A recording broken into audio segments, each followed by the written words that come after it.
Allison here, the Bored Housewife. Thank you so much for joining me for another week's episode.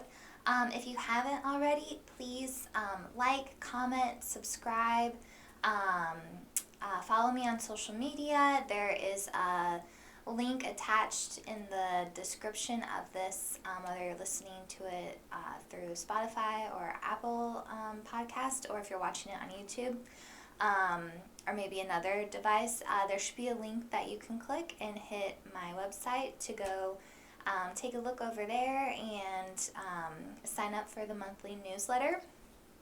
Again, if you have already signed up for the newsletter and you haven't seen it in your inbox, I recommend checking your spam folder because that's where mine went, unfortunately. So I need to figure out how to see if I can not make that happen. I'm not really sure, but still working on the kinks. But the March newsletter was sent out on the 2nd, so if you are signed up, you should definitely go take a look in that folder if you didn't receive it. But yeah, and if there's anything that you're hearing throughout the episode that really resonates with you, pause and take some time to comment within, either in the comment section, okay, of whatever you're listening to. I'd really appreciate to hear your guys' feedback if you're reading this book, if you're following along, if any of this is helping you. So, last week, we talked about combating resistance. So, this is the 3rd week now into this book. This is the last book of, kind of the last section of the War of Art book, Break Through the Blocks and Win Your Inner Creative Battles by Steven Pressfield.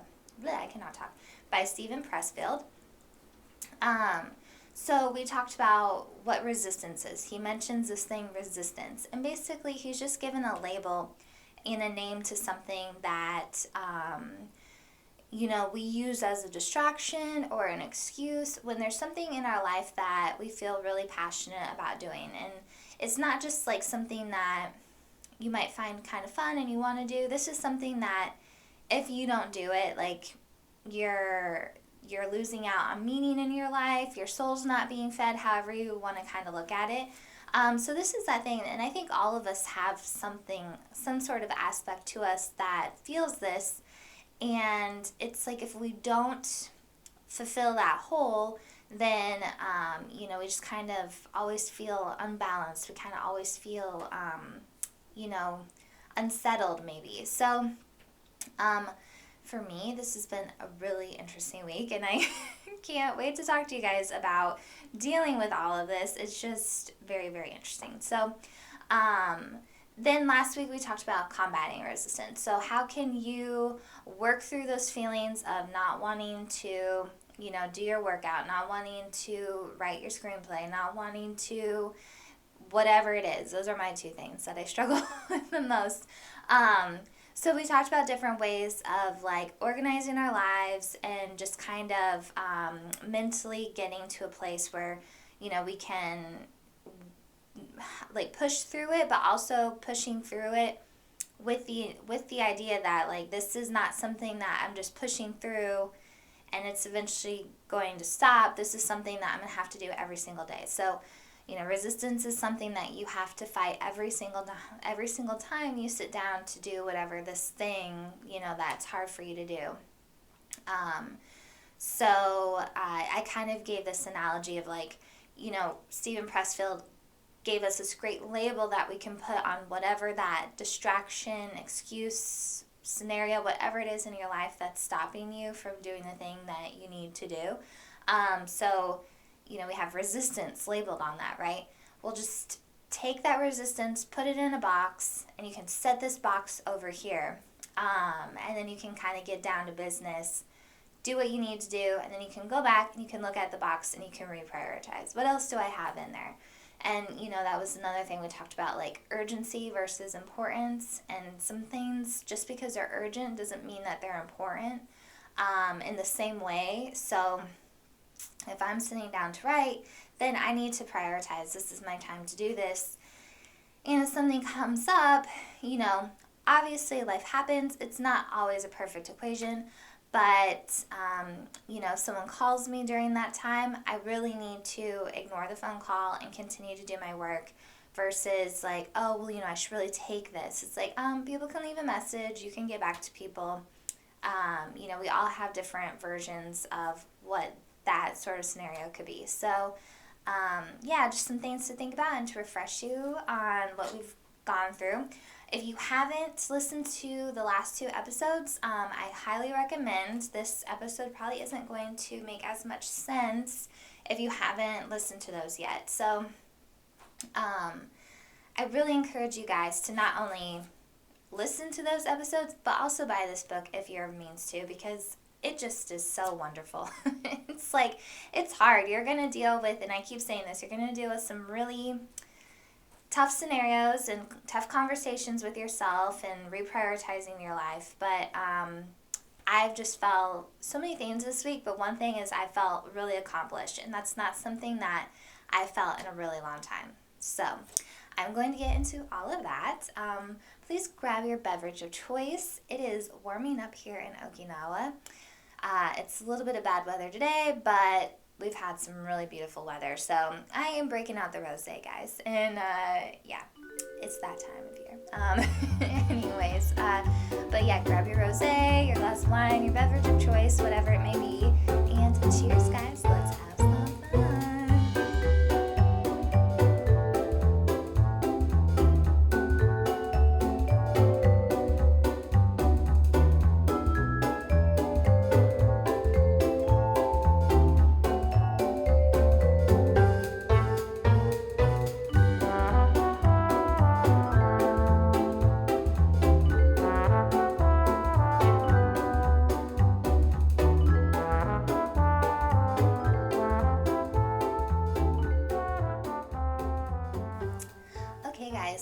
So, like I said, this week has been really interesting.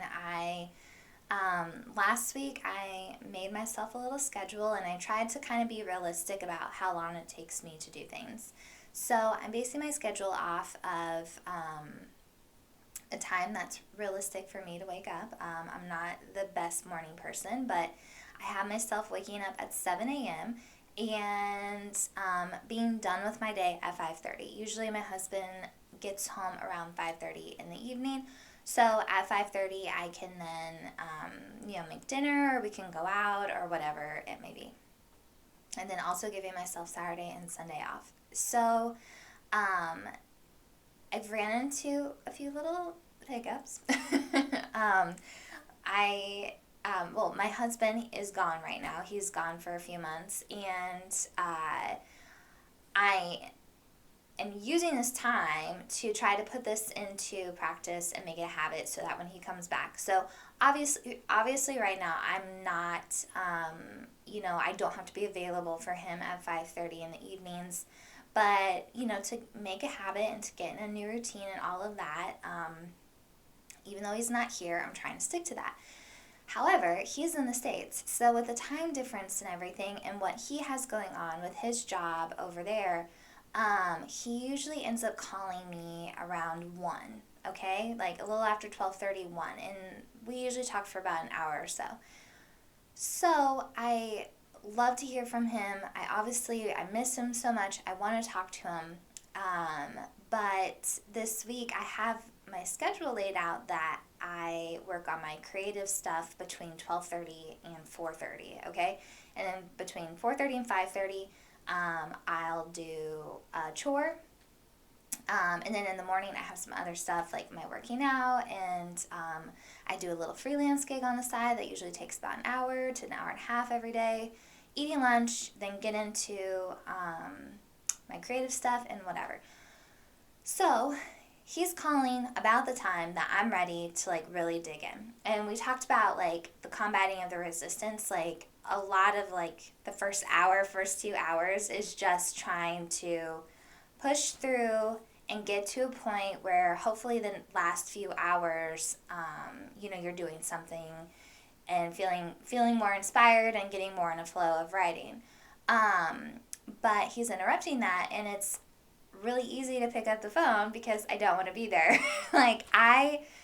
have just been laughing at myself all week because I've totally carved out this time and I have dedicated myself to going and sitting down in my chair at my computer to start work, to write, to do whatever I need to do.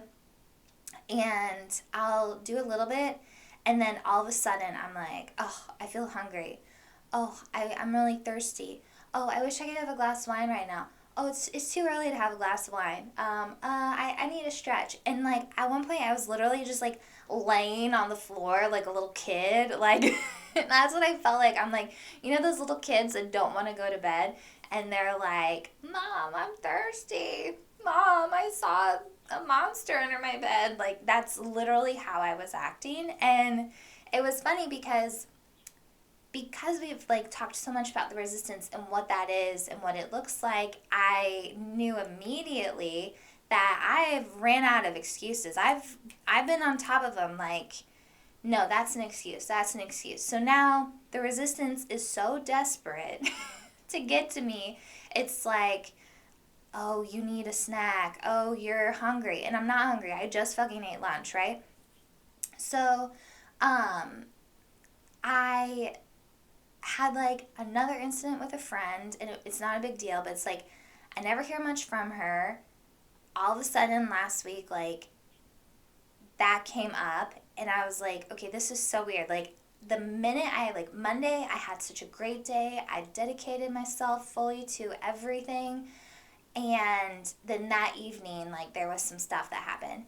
And I was like, okay, this is really weird. Like it's almost like the universe, like, and he says, like, and we're going to get into that even more today, like, this force, this resistance is a force that's, like, more powerful than us. It's a force of nature, right? It exists out in the world and manifests within us. And so I'm like, this is so weird. Like, it's always so quiet in the evenings, and then this happens, and so I ended up staying up late trying to, like, help her out. And then, like, the next day, you know, she was asking for more help. And I literally, like, had to look at the scenario and I had to tell her, I'm like, you know, I'm really sorry. Like, I can't be there for you in this time because, and I didn't go into all of it with her this way, but in my mind, I'm thinking to myself, like, for one, she can handle this. This isn't just me not being a good friend. This is her thing, and she needs to do this. I don't need to be there for her, but also, like, this is totally a manifestation of resistance and trying to pull at my my heartstrings to, you know, go help this girl. And it's just like, I had to say no. And it was really fucking hard. But I knew if I went, then my whole day would be thrown off. And I'm like, this is way too new. I am way too fragile to step away from this. So, you know, the few days, like most of the week went by and it was pretty okay. And then today, I just had a really hard time getting started. And my husband called, and he's just been calling, like I was saying, he's been calling at this, like, really bad time. And I kind of freaked a little bit. And I just feel, like, really frustrated because I'm trying to make this part of, like, a habit. And long story short, I ended up, like, placing blame on him where it wasn't necessary. It's not his fault. He's just calling me to talk to me when it works out for him. I didn't control my emotions very well, and I think I feel really fragile about this new schedule I've set up for myself because I am not a schedule person. I'm not good with this sort of stuff. I am procrastinator to the max, so I want to be really stern and really disciplined in going into all of this. But at the same time, my husband's on the other side of the world, and I really want to talk to him. So I'm like, I don't know what to do because I feel like so much of myself is already compromised. And I'm like, really, like, here I am trying to set up the schedule. So anyways, long story short, I've just decided that the most important thing is that every day I'm dedicating 4 hours to my work. I've set that up. That's what I can do, especially when he gets home and a schedule that I'll have. Like, most of the time, that's going to work out really well. But I realize right now, like, he's probably going to be calling me in that time frame. So maybe I need to push the time back a little bit. And that's okay because I don't have much going on in the evenings anyways. Like all last week, once I got done with my work for the day, I was so bored. I've realized I use TV as a distraction. I don't really care to watch TV that much. It's like I just almost everything I do is a distraction from writing or working on this podcast. And so it's been a very eye-opening week. Very emotional, just so many different feelings, but I'm happy to have it. And I'm happy that I'm going through this because I've never gone through something like this before, and I wanted to tell you guys that like I've tried this approach before, and I've always put it on my terms and not followed the book as well as I should have, and I just feel like I'm doing a better job at kind of taking his advice, and it's hard, guys, but I feel like I haven't felt this accomplished in such a long time, and I barely did anything this week. But I actually wrote 2 days on my screenplay, and it sucks. Like I know it's not good writing. I'm not even sure. Like it's been so long since I've written it. I'm like I don't even know if this makes sense in the story, but just to do it. And in the moment, it was painful, and then I was making notes on the side of like things I was feeling while I was writing so I could just get them out of my head and then, continue writing. Had several pep talks with myself about just like, it's just about getting words on pages still. Like, this is only your second draft and you've been away from it for so long. So, anyways, I'm sharing all this with you guys because sometimes when you're a person in my scenario that's talking about something and preaching something, it might seem like I just think this is such an easy thing to do, and I just want you to realize that this is not easy for me at all. This is really hard, but I am just so happy and excited to be sharing it with you guys because I think if you commit to it, it can really change your life and make an impact. Okay, so now that I got my story out of the way, yeah, so he talks about angels and muses in this last part, and it's called Beyond Resistance. So I kind of look at this chapter as something more so to just keep in mind while you're going through identifying when you're having resistance and also, getting over it, like combating it, like getting to whatever it is that you need to do. Because I think the main idea here is that whatever our calling is much bigger than us. And he does talk about God a lot in this chapter, but he also says, if you don't believe in God in like a Christian sense, whoever your God is, whatever your spiritual presence in your life is, whatever, if you believe in the universe, whatever it is, he believes that, there's some sort of higher power that is responsible for whatever your calling is, and it's very unique to who you are. And I think that's kind of cool to look at, and we're going to get into all of that more, but that's something to keep in mind, like, as we get into this. So he talks about angels and muses and how they're used in helping us with fulfilling our thing, okay? So, again, I'm going to use myself as an example in all of this. When I talk about writing, you insert whatever your thing is that you want to do, need to do, what your soul wants you to do, okay? So, the angels and muses, they look out for us, and they kind of whisper in our ears. So, like, once we are starting to be awakened to this idea that I'm going to finally fulfill my calling in writing, the angels and muses start to kind of also wake up too, and they're like, oh, here she is, she's becoming present again, or she's becoming present in what this is.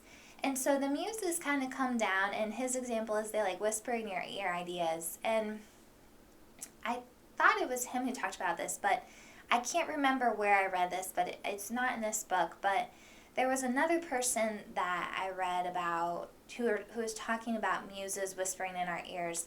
and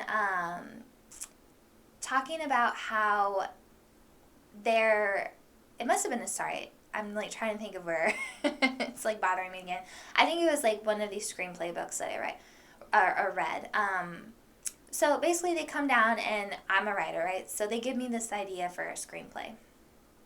And if I don't fulfill that, some other writer might. And so they use the example of like in Hollywood, a lot of times you'll see similar stories come out at the same time from different studios. And like the best one I can give right now is No Strings Attached and Friends with Benefits. But there's so many examples like that. It's kind of weird. It's like beyond coincidence. It's really kind of weird. But both of those movies came out at the same time because the writers who wrote them both got little, ideas in their head from the muses, and they both got greenlit because they were good ideas. They were entertaining ideas.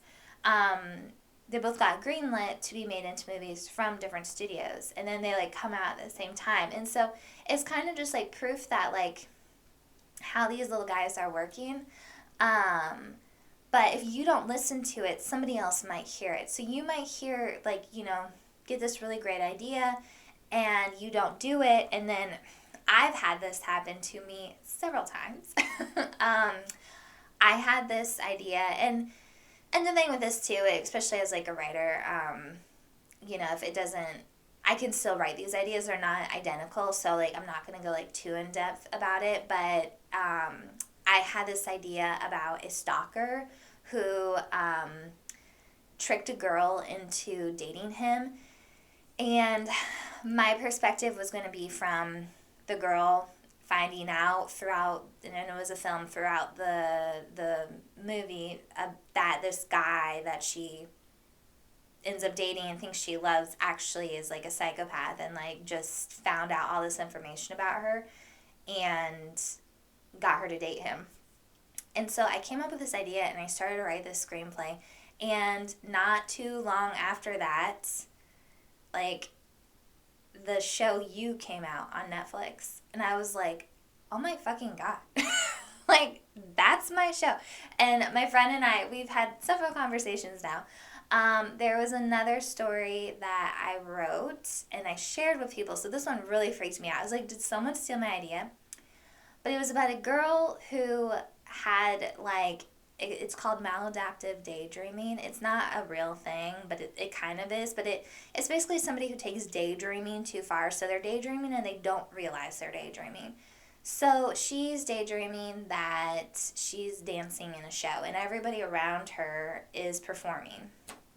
And then she comes out of the daydream and realizes that she's like making a huge fool of herself in the middle of New York City or in her office or whatever.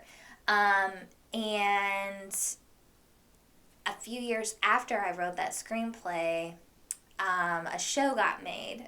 And I can't remember what it's called now, but it was made by the guy who made Glee, who the girl basically like, and it's not exactly the same, but like she has these visions of everybody in her life doing these crazy dance routines and stuff like that.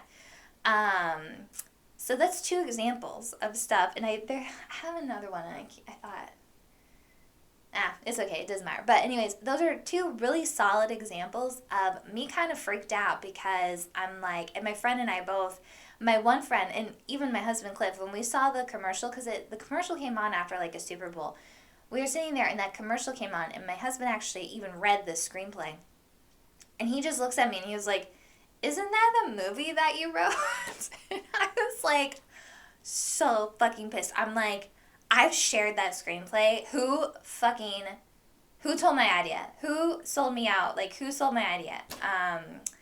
But my friend said who read the screenplay, she said she watched the show, and she was like, it is different from your movie. Like, it's not the same. So I'm like, okay.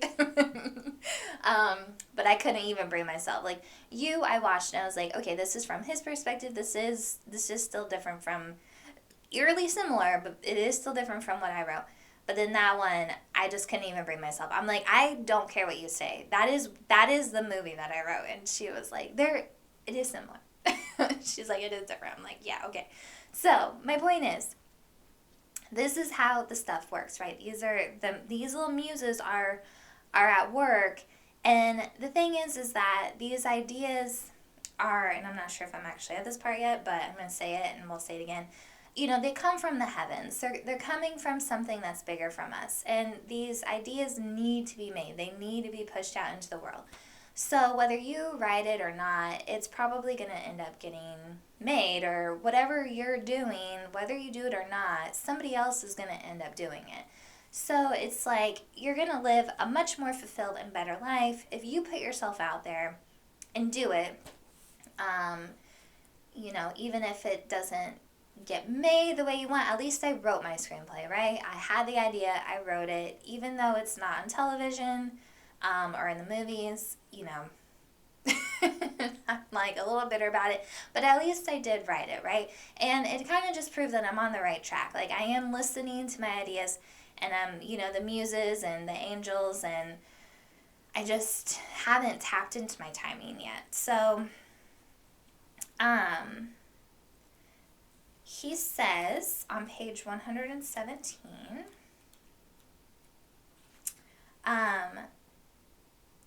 so the work existed only as potential without a body, so to speak. It needed a corporeal being, a human, an artist, or more precisely, a genius in the Latin sense of soul or animating spirit, to bring it into being on this material plane. So the muse whispered into Beethoven's ear. He talks about Beethoven writing the Fifth Symphony and, a little muse, a little fairy thing, however you want to think about it, whispered that to him. And he heard it and he wrote it. And because of that, now it lives forever. So then we have page 107.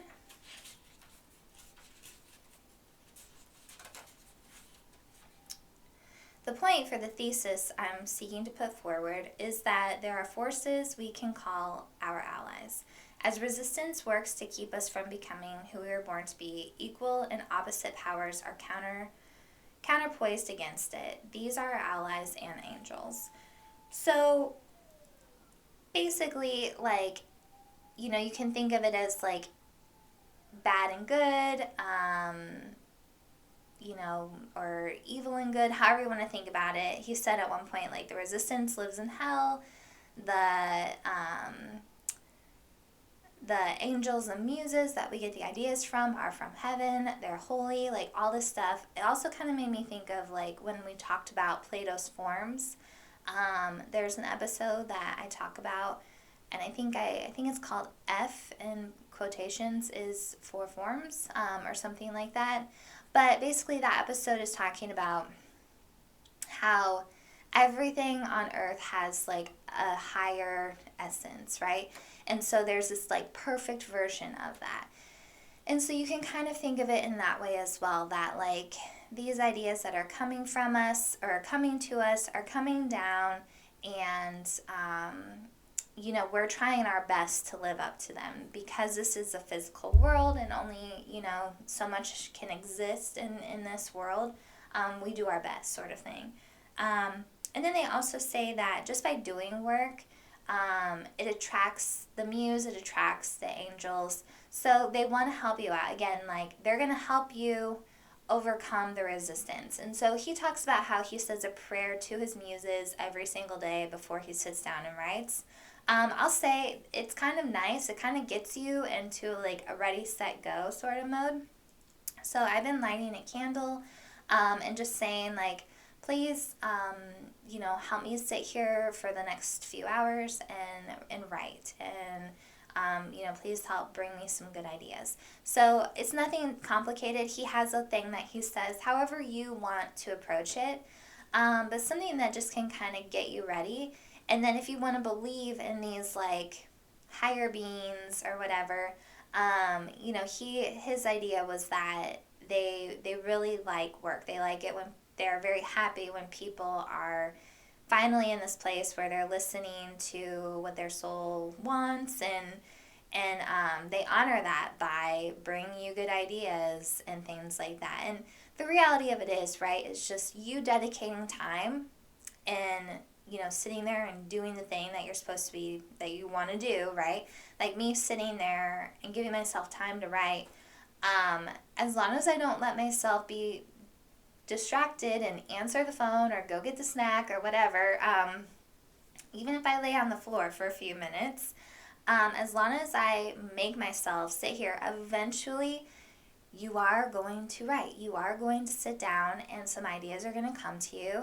And, hopefully over time it gets a little bit easier, but just realizing like this is something that I have to deal with every single day. So, yeah. Okay, so he also talks about how, we're just kind of a vessel for the idea, whatever the angel, the muse gives to us, whatever that higher thing. And I know this stuff is kind of hard. It is very spiritual, and, if you're not into that sort of thing. But for me personally, I think it kind of helps thinking about it this way, because like he said in the other chapters, like, when you think of yourself as two people, the artist and then yourself, you can really separate yourself from the thing that you're doing. So, even if you're just working out, like, if you just channel whatever that is in that moment, you don't have to be overly emotional about it. You can just do whatever you can do. And you're not allowing all of your personal thoughts and opinions of how you're feeling get in the way. Definitely easier said than done, right? But something to maybe try to practice while you're doing that sort of stuff. So again, with my writing, like, sitting down and actually doing it is really difficult, but it's more helpful when you are dedicating your time to just allow that person, to kind of do what it wants to do. So he also says, clearly some intelligence is at work, independent of our conscious mind, and yet in alliance with it, processing our material for us and alongside us. So he has this idea that, like, there's some other force too that's at work. So even while your artist isn't being active, there's some other force that's kind of doing things for you. So he has a practice after he writes. He goes for a walk, and he takes a tape recorder with him, and he's walking and making notes about stuff. These ideas might come to you while you're doing the dishes or whatever, but it's just a thing that, you're not actively thinking about what your thing is, and yet your mind is still back there processing and working on it. And he thinks that might be because, like, the angels and muses are kind of working and helping you out. And then he said, this is why artists are modest. They know they're not doing the work. They're just taking dictation. So, again, like, if you think about it as kind of somebody else and you're just, like, the calling, you're the vessel for whatever it is, it's this other thing that's kind of bigger than you. And, I guess, like, some artists are probably very modest in what they do because they realize that, like, they're kind of a different person, I guess, during that time. And I can relate to that, so I don't know if you guys can relate to that or not, and when whatever the thing that you do is, but when I write and the things that come to me and just the thoughts that I have, I would never have those thoughts in my daily life, but for some reason, me as a writer, I have just, like, all this other stuff. So I think that's what he's kind of getting at there. And then he talks about, like, how these angels and muses send us messages to continue to, like, reinforce that the path that we're on is the right one. And he talks about how messages and signs are very common, but just because they're common doesn't mean that they're still not important. So, if you're having dreams, if you're seeing, like, coincidences, all that sort of stuff, it's fine to look into that, and it's a message and you should take it for what it is, sort of thing. Definitely don't dismiss it just because it's like, oh, people see signs all the time. It's like, well, yeah, because we're all getting callings all the time to start, everyone has this thing in them that they're supposed to be doing. And so I think, we like to be kind of cynical and not think of it in this more spiritual, universal thing. And it's like, it is important. And, some of that stuff can be the reason why you keep moving forward, So if you see anything and even if it's small and it makes you, feel good in what you're doing, then, take it, use it. Don't just like kind of pass it off as like, oh, well, this happens all the time sort of thing. So he talks about this guy, Billy Jack, who has a cancer center. And at the cancer center, they work with people who have been diagnosed with like terminal cancer or just cancer with like really bad odds. And they help these people fulfill whatever their calling is. So the interesting thing is what would you do if you found out you only had a year to live? And the idea is like when we're faced with death, all of a sudden our priorities rearrange. And, people start to realize that like maybe working every single weekend at my job isn't the most important thing. Maybe doing this other thing is. So, and that's what this guy at the cancer center is kind of talking about. And he claims, and so this is from this book, and I didn't look into it anymore, so I'm just going to say what this book says. The guy at the cancer center says most people that come in and they start working on whatever the calling is, go into remission. I've heard stories, I don't know if you guys are familiar with The Secret, but just changing your mindset can be huge in making a difference on your health. And I am a huge believer in that the mind is incredibly powerful and we are not aware of all of the things that it can do. I used to think I could control my period when I was in high school. And basically, I kind of did because at the time I did not use tampons.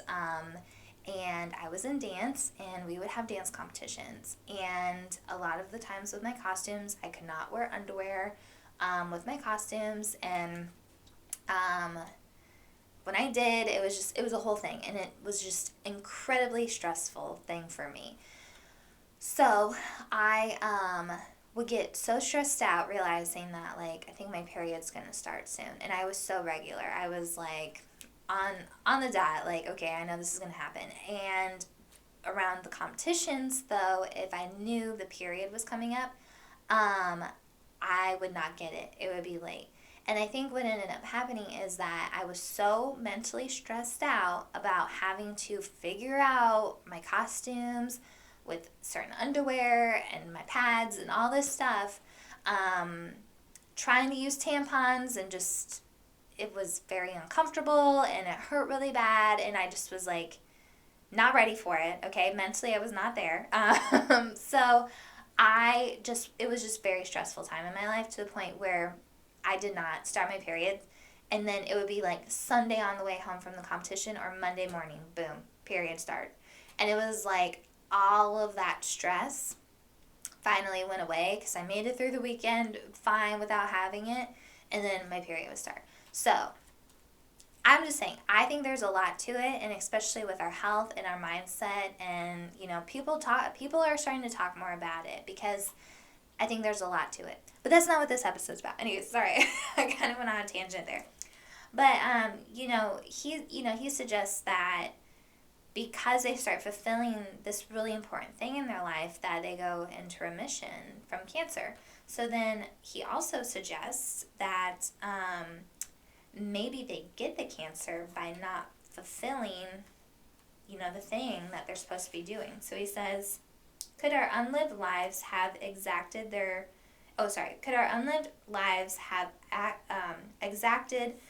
vengeance upon us in the form of cancer? And if they did, can we cure ourselves now by living these out? So this is kind of a crazy idea, but I think it sounds crazy, but I actually don't think it is crazy. Like, think of how shitty you feel, like, today, like, dealing with some stuff emotionally. Like, I just felt so horrible. And it's because I'm trying all this new stuff out, and it's all starting to come to a head, and I'm really feeling the resistance, because this is, like I said, guys, this is very new for me. It's very hard. But like, think of how you feel when you're not doing stuff, when you're not able to be the person you want to be, and you know how icky it feels and how horrible it feels. So I really don't think it's that far of a stretch to think that we could potentially have health side effects, because also when you're not doing these sorts of things, think of like what sort of scenario you're putting your body in. Like, you know, you could be a little depressed, you could be a little like whatever, you know, you're not as active, or you're the chemicals in our body could not be working as properly. Like, there's just a lot of, I think, different scenarios when you don't feel good, what your body goes through, because there is a physical reaction to things. So just something to kind of think about.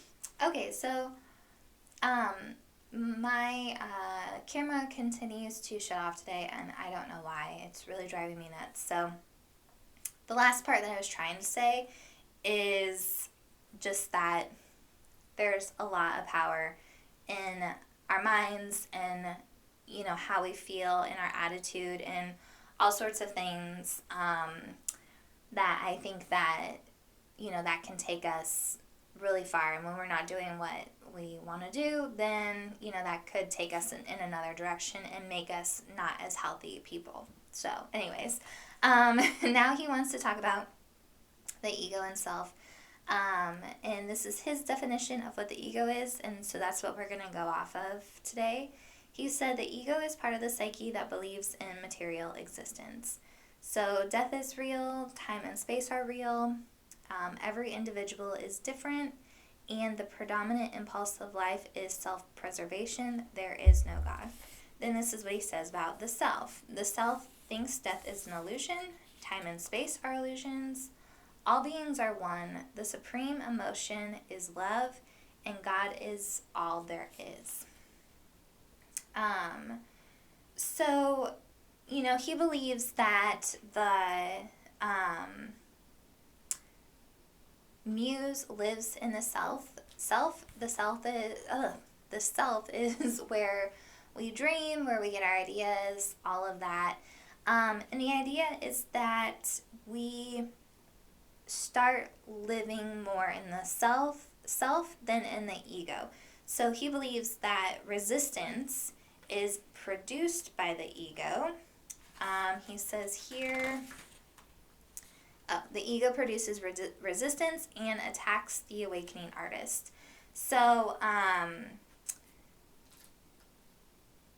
a lot of us, our consciousness is based in the ego. We have, you know, these very material things that are very important to us. There's a lot of superficiality to all of it. We care too much about what other people think, right? We don't think of ourselves as a collective. We think of ourselves very individually.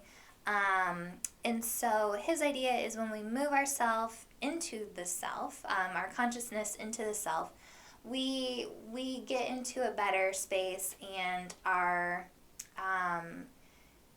you know, care less about the opinions of others. We, you know, kind of cater more to the artist. We cater to the ideas that are coming to us. And, you know, there's life beyond all of this. There's a higher being, all sorts of things. So his personal opinion is that that's where, you know, people should live more so than, you know, this ego, everything is about me sort of thing. Just having like a more humbling existence, living in the dreamer version of you, I guess. The next thing he talks about is fear. And this one really resonated with me, and something I'm going to be thinking on for a little while. He says here, we fear discovering that we are more, like he gives all these examples of fear, okay? Fear of being selfish, fear of betraying our race, our hood, fear of failure, fear of being ridiculous, okay? He's like putting out all these different ideas, like a whole page of things that he can fear. But his top thing was that we fear that we will succeed. And I've always kind of thought before that I don't really have a fear of succeeding. But then when I read this part really resonated with me. And I was like, okay, maybe I do have a fear of succeeding. It's not necessarily fear of success itself, it's fear of what I have to do to have success. So I'm going to read this to you. We fear discovering that we are more than we think we are, more than our parents, children, teachers think we are. We fear that we actually possess the talent that our still small voice tells us, that we actually have the guts, the perseverance, the capacity. We fear that we truly can steer our ship, plant our flag, reach our promised land. We fear that because if it's true, then we become estranged from all we know. We pass through a membrane. We become monsters and monstrous. We know that we embrace our ideals. We must prove worthy of them, and that scares the hell out of us. What will become of us? Will we lose our friends and family? Who will no longer recognize us? Will we wind up alone in the cold void of starry space with nothing and no one to hold on to? Of course, this is exactly what happens. But here's the trick. We wind up in space, but not alone. Instead, we are tapped into an unquenchable, undepletable, inexhaustible source of wisdom, consciousness, companionship. So he says, yeah, we lose friends, but we find friends too in places we never thought to look, and they're better friends, truer friends, and we're better and truer to them. So this one really got me because I have a lot of ideas. And there's a lot of things and on here that I'd like to talk about. I'm not going to bring them up right now because I'm still not sure. That's why I said, like, this thing I am definitely going to think on for a while. I know within my friends and family, I have a very certain identity around them. And this is why I also want to get into identity, I think, after we're finished with this. And they see you a certain way. So if I'm a writer and I'm writing about a certain topic and it's uncomfortable and it's weird, it embarrasses me to think that my family and friends might read it or see it or whatever. I'm not sure. I don't think I ever did. The first screenplay I ever wrote was about a serial killing prostitute in the 40s. And my mom wanted to read it and I just couldn't. I couldn't let her read it. I'm like, it's raunchy. Like, I don't want you to think of me this way because I don't want you to know that I have these thoughts. And it's not, and that's another thing I think why I like this idea that the artist is like somebody different, because it's like, yes, it is a part of who you are, but I don't identify with the fact that I can write about something raunchy or that I can write about something grotesque or that I can write about something lovely. There's whatever I'm writing is, I'm trying to tap into whoever that person is. And these ideas come to me and I find them interesting. So I was thinking, when I was thinking about this, I was thinking about the movie American Psycho. And a female wrote that movie, which I think is just so interesting because she just taps into that character so well. And then you get a great actor to embody it. And it's just like, if any of those people making the film were concerned with how their family and friends might see them, they probably wouldn't have ever made that film, right? The person writing it probably felt really weird sometimes writing some of those scenes. I'm sure Christian Bale felt really weird acting in some of them. I'm sure the director probably had moments where, like, are we taking this too far? And can we take it further? Like, having some really, like, sometimes you have to have, like, some really perverted ideas and you have to think to yourself, like, is this too far? Like, is this the message? And, you let the artist go there, and then the person who's sane and logical gets to come back and be like, yeah, I don't think society needs to see that. So there's parts of me that's kind of like that, and even on this podcast, there are some things I would like to talk about. I just don't know if I'm ready to talk about them yet. So, that's another day. But I'm going to struggle really, really hard with that. And I've gotten a little bit better because, like, even making this podcast in general, I was so nervous about what friends and family might think about it. I know my grandma doesn't like that I curse on here, so sorry, Grandma. But I just realized, like, organically, I say cuss words when I'm having conversations, and it's just part of who I am, and I've had to embrace that, you know? But it's still hard, like, you know, I want my grandma to think of me a certain way, and if I do certain things, then, you know, maybe she won't, or even my mom, like, I want my mom to think of me a certain way, but if I do certain things, then they won't see me this way anymore. So I think that's where, um, to be truly successful, you have to let that shit go, because I am 100% holding myself back by not fully committing to my ideas and to what that is, and embracing the fact that just because I have these ideas and they've come from me, it doesn't mean that I think that way or feel that way or anything. I can write about something and talk about something that has absolutely nothing to do with me, but talk about and write about it, you know? So something for you guys to think about as well, because I've always thought, like, I'm not afraid of success, but I am afraid of that in the way of, like, how people will view me, and then not in just, like, changing, I guess, and, like, losing friends and family over it. But yeah, like, I guess I wouldn't, like, there's a part of me that thinks that, or knows even, that my family and friends will accept a certain aspect of who I am. But, you know, there's always that other thing of, like, where you end up going, and it takes you into different groups. It takes you into different realms, and you might lose sort of commonality against the people or with the people that you used to spend time with. So I think that's just another thing, too, that you kind of have to prepare yourself for, is that those people that have always been there in your life, and you might feel like you owe something to them or whatever, not necessarily, because we all should be going, and we should all be surrounding ourselves with, you know, people that are going to not, like, contribute more, but just people that have an understanding. Like, it's one thing that you can be friends with somebody, but it's another thing when you can be friends with someone and they know what you're going through, and how it is, right? So just because you used to be that with somebody doesn't necessarily mean that you're still going to be that with them once you get to a certain level in your life. Like, for me, I don't have kids, right? And I don't know if we ever will have kids. So that's something that is a huge gap in my life with my friends who have children. And as much as I, you know, want to be a part of their lives still, I know that, like, there's a limitation on how much we can share, because although I can sit down and listen and understand and be empathetic, I'm not going through all of that, right? I'm not changing the poopy diapers at 3 a.m. I'm not dealing with throwing up in your bed. Like, I'm not dealing with any of that stuff. You know, we don't even have an animal, so I'm really just very, you know, detached from all of that. So,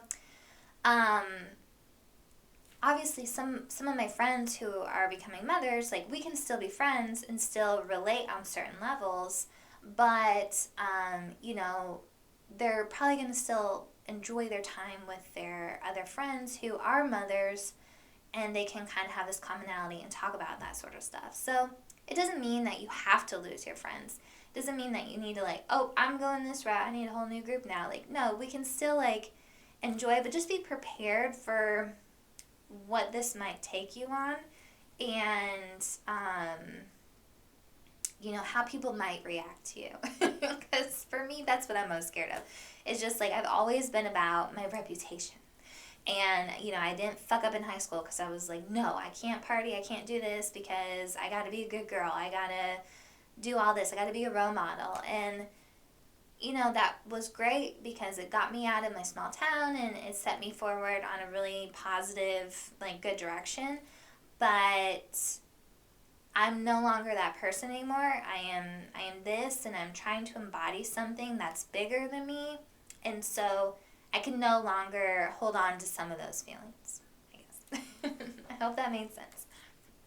So this last thing that we're going to talk about before I wrap it up is he talks about hierarchy versus territory. And these are sort of mindsets that we put ourselves in while we're going after the thing that, you know, we want to do. So he talked about how hierarchy is a pecking order. So, people who are identify and live in a hierarchy sort of situation, they're seeing who's better, who's worse, and it's very linear. You're looking up and down or left to right. You're not like looking at yourself. You're not looking at what's best for you. You're just kind of looking at like where you fit in, sort of thing. So he says here, for the artist to define himself hierarchically, I can't talk, guys. Why can't I say words? Is fatal. So he said, let's examine why.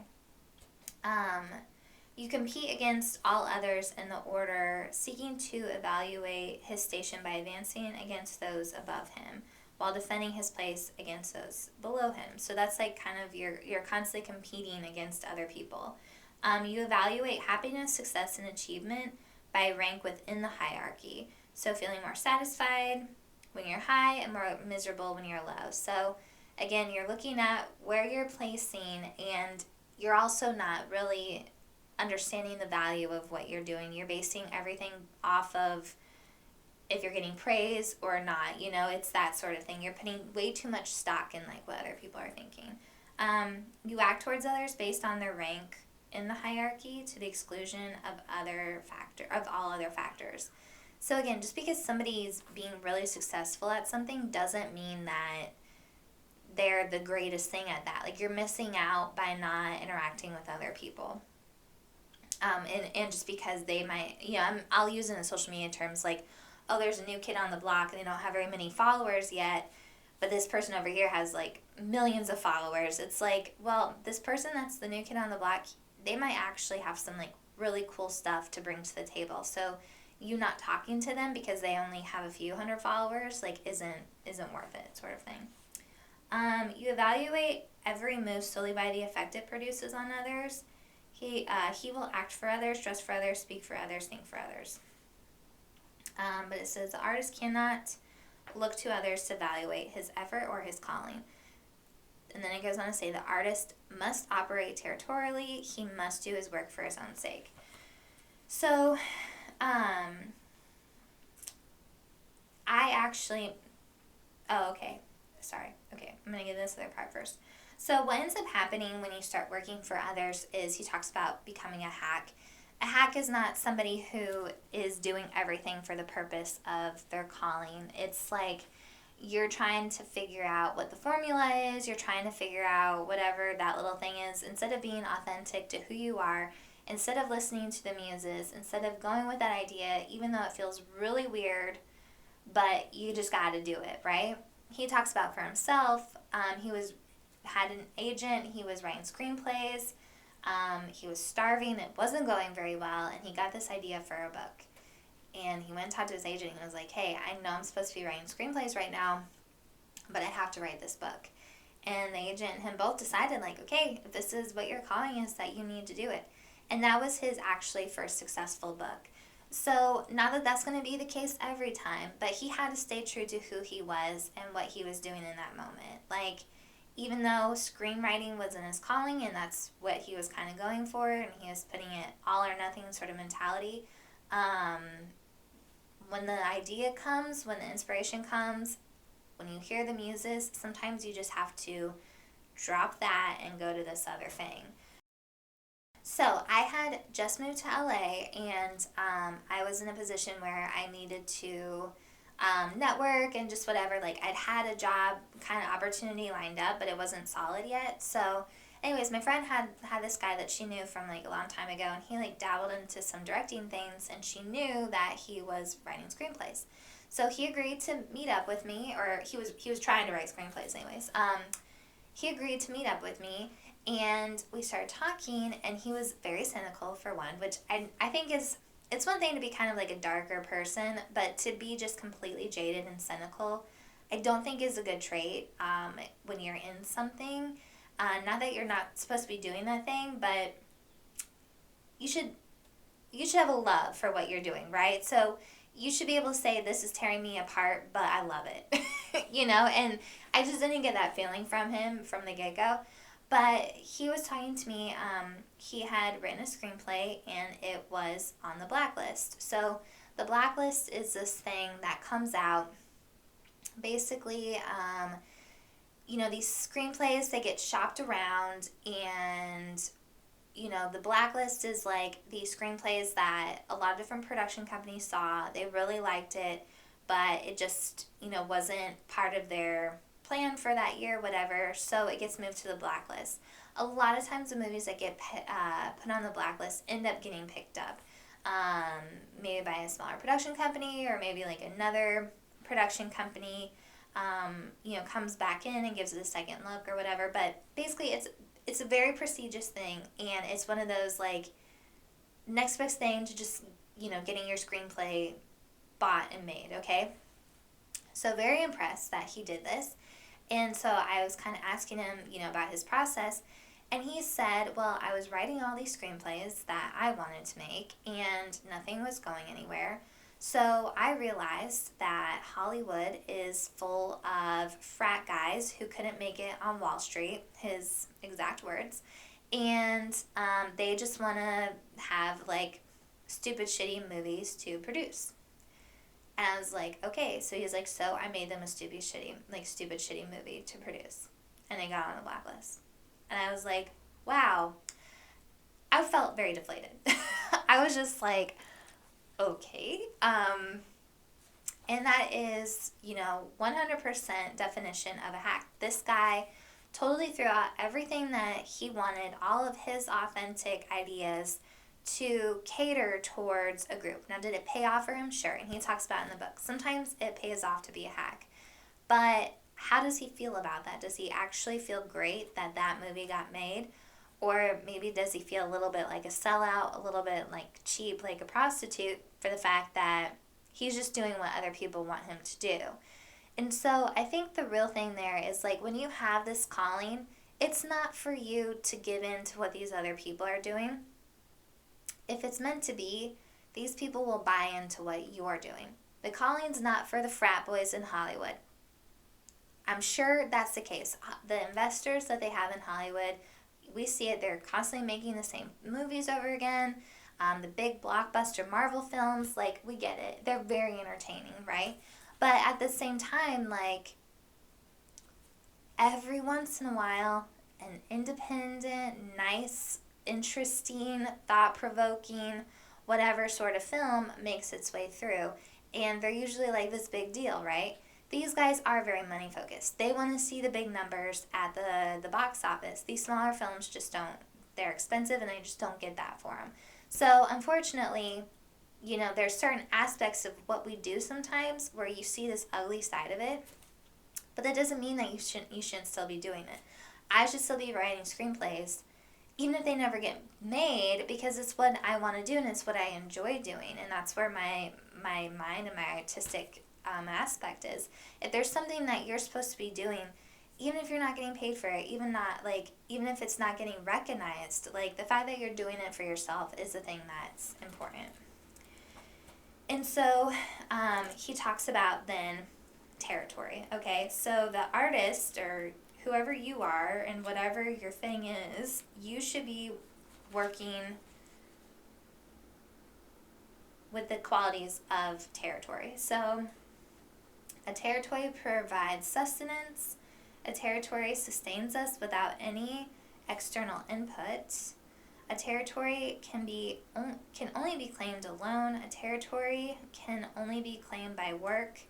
And I say here, a territory doesn't give, it gives back. A territory returns exactly what you put into it. So he used, like, the example of Arnold Schwarzenegger. Like, Arnold Schwarzenegger's territory is the gym. Why is it the gym? Because he has put in the time. He has dedicated his life to fitness and what he does. So when he comes into the gym, he embodies what that is. He goes in there whether his buddies are there or not. He talks about, two different things. If you were the last person on earth, would you still do this thing that you're doing? So to find out whether you're working through hierarchy or territory, would you continue to whatever if there was nobody else here to prove yourself to. So I asked this question myself, would I continue to write if I had nobody else? And I think I would. I think I would continue to, well, I know I would. I would continue to write. I would be bored out of my mind, so I would definitely have to do something. But yeah, like something to kind of put into perspective. And then another question to ask yourself is like, when you're freaked out, when you're having a hard day, like, where do you put your focus into? And again, he uses Arnold Schwarzenegger. Like, in both of those scenarios, Arnold Schwarzenegger would be at the gym, right? If he was having a bad day, he would go work out. If he was the last person on earth, he would still go work out. So, if you wouldn't continue to pursue these things, then, you kind of need to either change your point of view or actually figure out if this is something that's that important to you. So,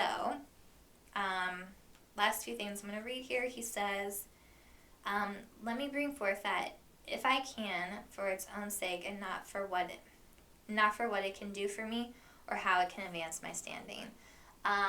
So, again, that brings me to the idea, like, with writers, like, if you don't have to write, then don't write. Like, don't write to be famous, don't write to be cool, don't write for whatever, write because you have to do it. Whatever you're doing, like, putting your energy into it and all of that, realize that you might not get exactly what you think you should get for it back. So, be prepared for those sorts of things. Like, this is something that's feeding your soul. This isn't necessarily something that is, it's going to change your life, and the fact that you're going to be fulfilled in this meaningful way, it might not change your life in this, like, altering way that, you win an Oscar, Allison, okay? It might not be that for you, ever. And then it says here, we must do our work for its own sake, not for fortune or attention or applause. So again, if you're the last person on earth, no one's going to know that you're doing this. So, what are you going to do? If you're the last person on earth and you've decided to live, like, you're going to fill your time with something. What is that time going to be? So, just some things to kind of think about. And,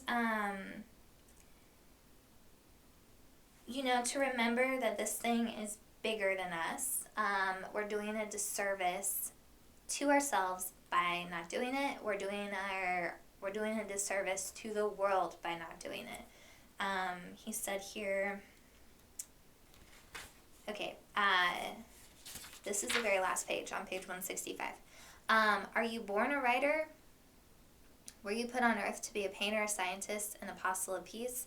In the end, the question can only be answered by action. Do it or don't do it. Creative work is not a selfish act or a bid for attention on the part of the actor. It's a gift to the world and every being in it. Don't cheat us of your contribution. Give us what you've got. So I had another example of this person that I used to work with, and we both were kind of like trying to be writers or whatever. I think now this person is on a show. I'm not really sure. I haven't kept in touch with them. I'm trying very hard not to use pronouns so that I won't ever give myself away too much. But this person just annoyed the hell out of me because they talked about writing all the time and that they want to be this writer. And then,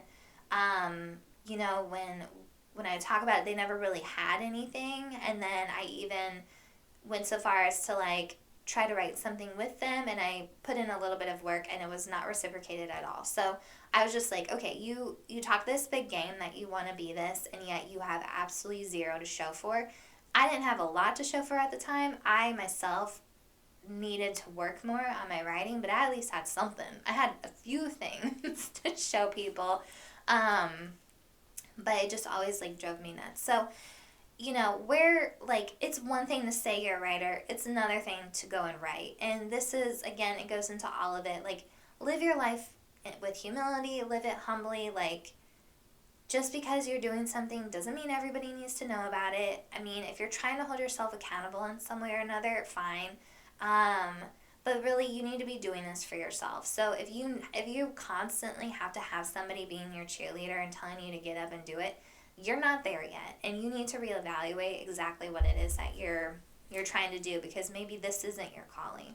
So, there's some things that with life changes and where we're at, I'm going to take physical fitness again for an example. Like, this one's hard, right? Because a lot of us don't want to do this. We don't want to put in the effort to eat well and exercise.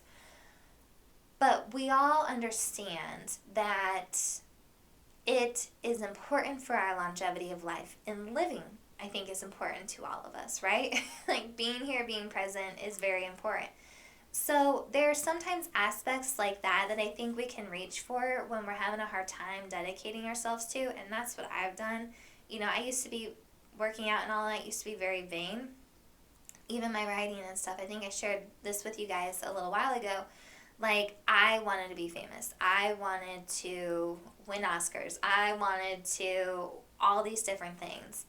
And I've finally come to the conclusion that, my idea for fame and fortune is not sustainable value. It's not somewhere that's going to take me far, because I don't really care about it that much. Like, it's interesting and it would be, like, really cool and, like, prove myself, but those aren't very good values to have. And it's like, we know as a society, like, what good values are, what they're not, what takes people far, what doesn't. And that's not something that's going to take me far, just the want to be famous. Now, having a creative outlet, having these stories in my head and being able to, share them in a really interesting way, and then potentially have them made into something, like, that's something more. And, like, to be able to, give people perspective and have influence and all of that, like, doing the podcast, that's part of the reason why I do this, is because I think these ideas that I have are really helpful and definitely a different perspective from a lot of what's out there. So realizing that, like, it's not just a matter of, like, sharing stories, but it's a matter of, like, sharing perspective and trying to not only create a meaningful life for myself, but help other people find what that meaning is and create that as well. And then especially within housewives, realizing what the role of the housewife is and how the modern housewife, even back then, how, like, back in the 50s and 60s, housewives probably felt this sort of stuff too. But just, looking at what our world is today and all that we have and all that we've experienced, wanting certain values and certain things into place, but then also needing other aspects to that. So realizing all of this is why I've come and done that. So it really is about kind of getting your perspective in place as to why you're doing things and why it's important, understanding that the calling is there for a reason, and then just figuring out how it's going to work into your life. And then taking, tools like this book, The War of Art, and, incorporating some of that into your practice and really just figuring out what works for you. So, yeah. Whew, all right, guys, this is a longer episode. I actually did not think it was going to be this long today, but please check out The War of Art, Break Through the Blocks and Win Your Inner Creative Battles by Steven Pressfield.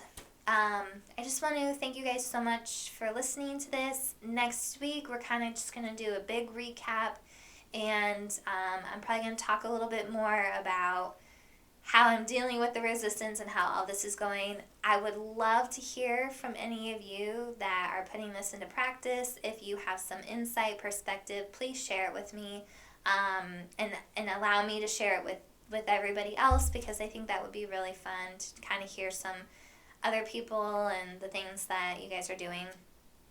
But please leave a comment, please subscribe, check out my social media.